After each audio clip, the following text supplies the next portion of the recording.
Hi, my name is Scott Ciupak, first name S-C-O-T-T, last name C-I-U-P-A-K. I am a married father of 3. I've been an instructor at the Hammond Area Career Center this is my 17th year, and I've been a carpenter for 21 years.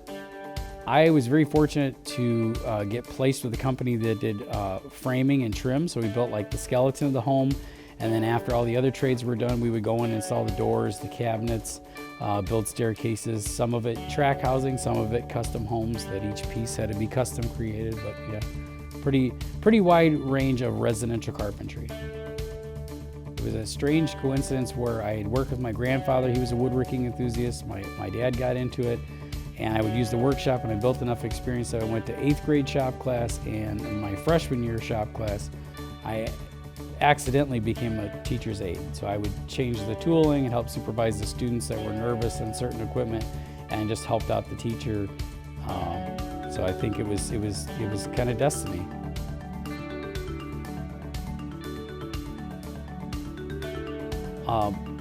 Going through school, I kind of felt like there was a disconnect. Like, you know, it wasn't that the work was too difficult. I just wasn't interested in math, English, science. So when I had the opportunity to get into carpentry and apply those skills and learn those things, I was very engaged and excited. So yeah, that was a big motivation for me.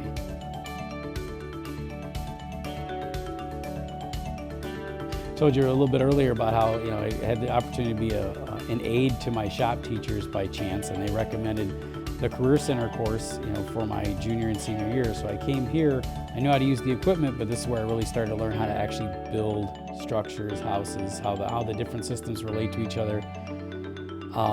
And then each phase that you go through, so the shop teachers I had earlier on recommended Career Center recommended the Carpenter's Apprenticeship, got in there, topped out as a journeyman, and the housing market took a crash, and that's primarily where I worked.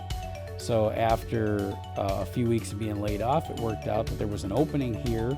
I tried it out and just fell in love with it. And you know, every year you say, do you want to stay here? Yes, yes, yes. And now it's been 17 years of training and working with students, and there's a lot of fulfillment, like I said, in the journey, watching them progress from high schoolers to professional trade workers.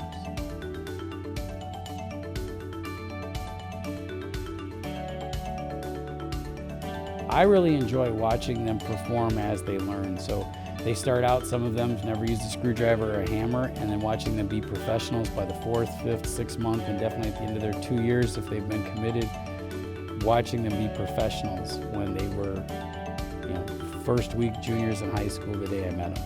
So it's watching the progression, that's what I'm most proud of them. We start out not knowing each other. I show them safe ways to operate the tools. I demonstrate what I'm capable of, so they have confidence in me. I instill, you know, those skills and safety aspects in them, and then we progress together throughout the year on shop projects or stuff in the community. And that's how we work together. I respect them for them learning and getting better, and they respect me for what I'm able to show them. One of the projects we did recently was to produce a jewelry cabinet that had all these different components, and getting the students up to speed to build it and make sure it got accomplished for the customer in time. We had a snow day recently, so that made it a little difficult. We've worked on volunteer projects where we got into some structural issues, so we had to navigate those. But yeah, it's always the privilege and the battle of training people while accomplishing a task. And once you have a trained workforce, after 2 years, they graduate and we start over. So it's the excitement, but it's also a difficult part of the process. I like when we can always find a way to use our skills to fit in. So we have a school community. Recently, we built a stage prop for the showtime at the ACC.